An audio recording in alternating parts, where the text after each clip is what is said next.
Hey everyone, welcome to another episode of Stumper Wild. In this episode, we're going to be doing a 24-hour camping challenge in the backcountries of Shenandoah. And we're going to be sharing everything with you, including a lot of the changes I've made to the bag. Like this fancy rain gear. We packed that up because of the last trip. We can't predict the weather. We got hit with some rain. So without further ado, let's roll the footage. It was about a 4-hour drive into the mountains, and once we arrived, it was a breath of fresh air.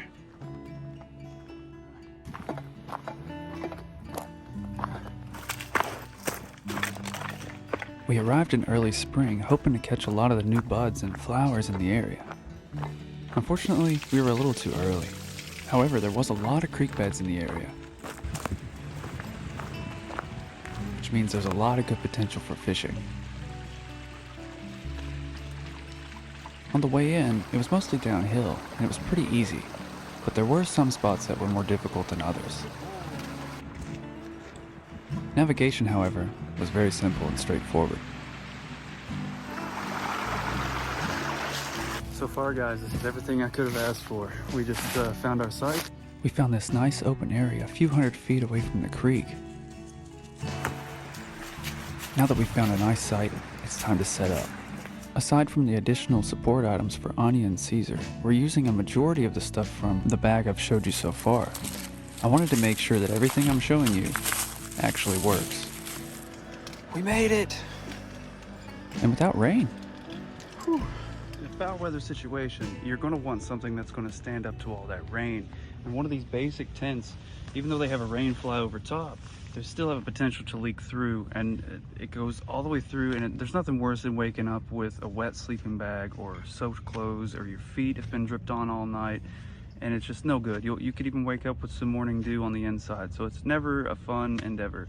So what we've added to the pack is an additional tarp, which you may have seen in a previous episode, and then we've added a much more lightweight one here. This is to keep the bottom of your tent dry in any case that it might rain and the water's flowing under, and this one is pretty obvious to keep the rain off the top.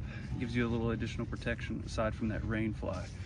So the other thing that you have here that you want to pay attention to is I have them tied to trees.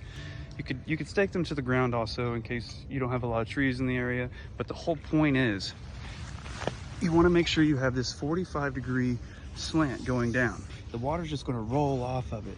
Whereas if you have it like this, and it's kind of dipping in, it makes like a bowl, it's going to trap a lot of water, and eventually it's going to sink, and you're going to have to come and fix it, change your knots and stuff like that. So you want to make sure that you have a nice 45-degree on both sides, and look back at one of the previous episodes and look at the A-frame setup.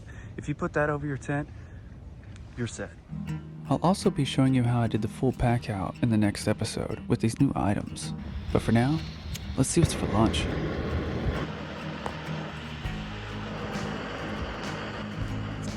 Today we've got marinated chicken and mac and cheese. Thanks, Anya.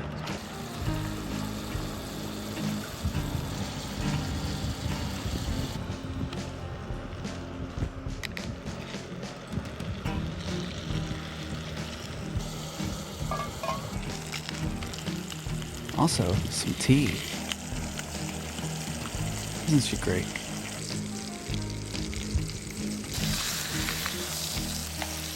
It takes a little bit of skill to cook on these stoves. Not so much to put cheese in. But either way, we got protein and carbs. Now let's get on to some fishing.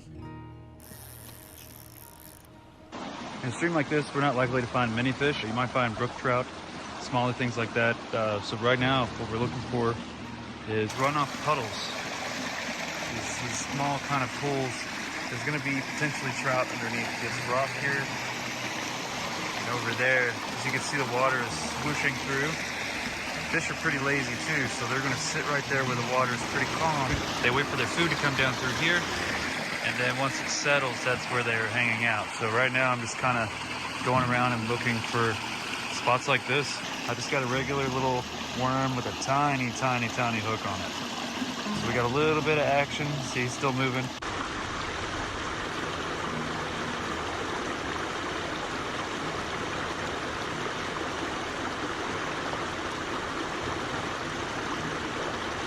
While we continue fishing down the creek, Let's see what's for dinner. It looks like today we've got some roasted garlic with some potatoes,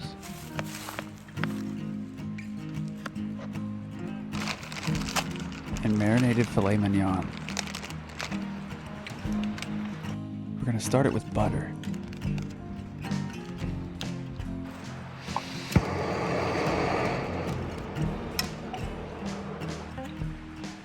And then add some rosemary.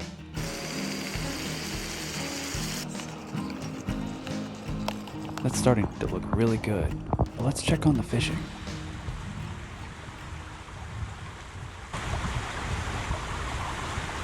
It looks like we're getting bites, but nothing's hooking up.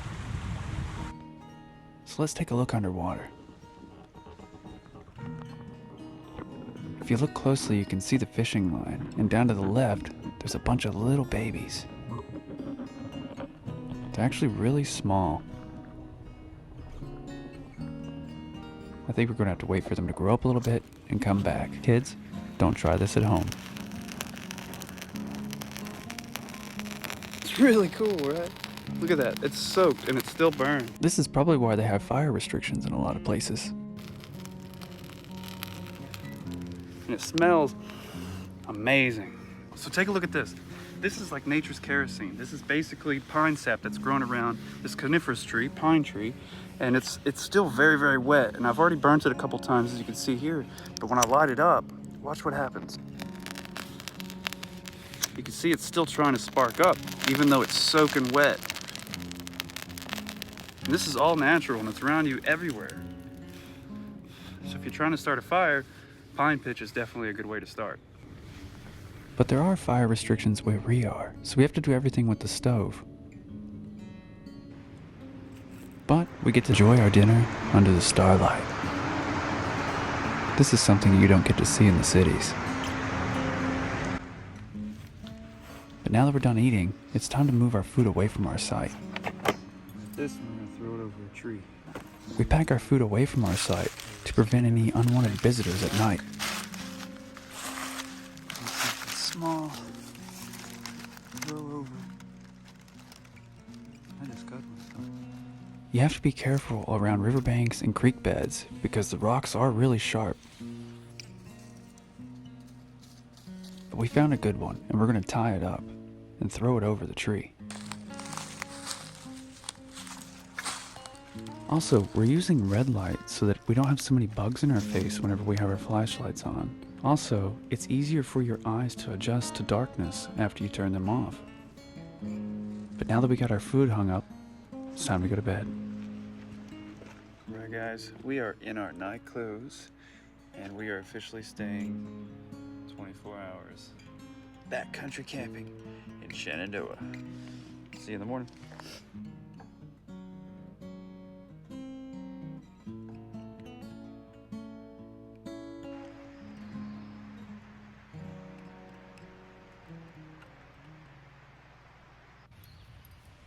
We made it through the night with no intruders.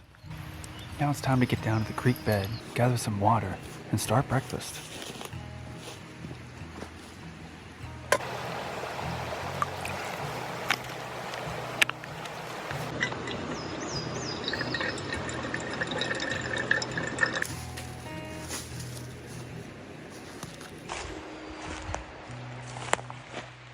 An owl.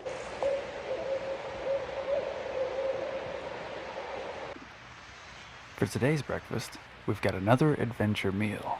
This is a breakfast skillet. Let's see how it tastes.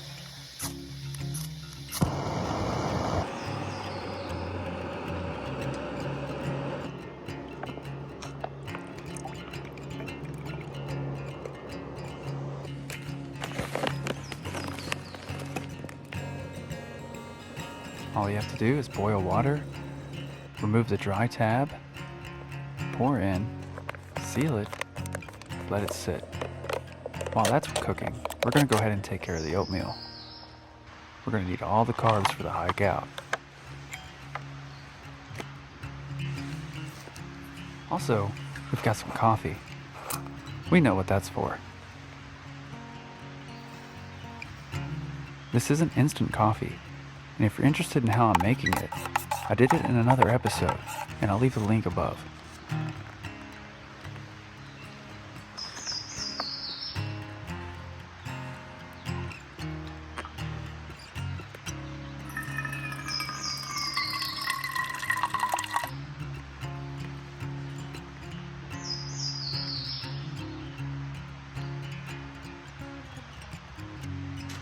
There we have it, a full balanced breakfast.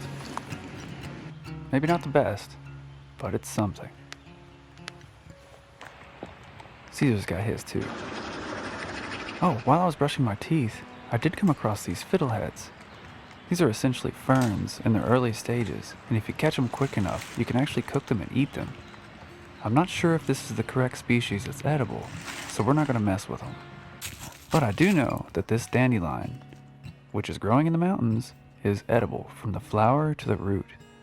Also, right next to the dandelion is wild onions. These plants are safer when eaten in the wild, as most neighborhoods and cities will use chemicals. Now that we're all well and fed and cleaned up, it's time to start packing. We really enjoyed the peace and nature of this area and the solitude that it brought. But I wish we had saw a lot more wildlife, so we'll definitely be doing another venture out here. Here's a quick tip I use for collapsing the telescoping rod. First you want to take off the hooks and replace them in the kit. We have another episode where I go over everything that I have in my backpack fishing kit. I utilize a thicker swivel on the end of my braided line that I use to attach the leader line.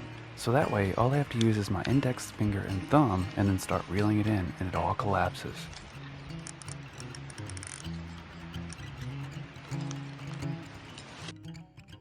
We really do enjoy this foldable chair. However, it is kind of heavy, so you definitely want to be considerate about all the things you're putting in your backpack based on their functionality and how much they weigh. Just a few ounces can make a world of difference. I'm actually really happy with this tent after this trip. It doesn't weigh very much, and even though there was 3 of us and we were kind of huddled together, there was still enough room. And I believe it only weighs about 2 pounds altogether. This tarp weighs next to nothing. You can find them just about anywhere, but I'll leave a link in the description. Now with this sleeping bag, I wanted to pack it differently, because after this trip I noticed that it was really leaning the wrong way. So I started stuffing it in like this, and then putting all the stuff in like usual. The tent is going to stay pretty much where it's at. But now it's time to collect the last bit of water and start heading out. As always, leave no remnants of you at your sight.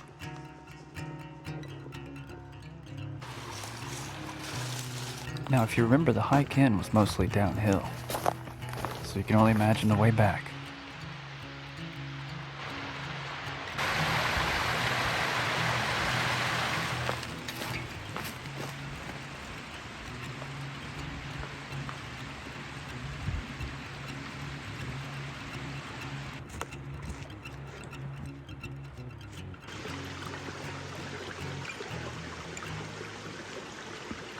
We've made sure to take a lot of breaks along the way. It's important to make the distance, but it's more important to take care of yourself. Also, it gives good opportunities to stop and smell the flowers. So it looks like spring actually is here. You just gotta look hard enough.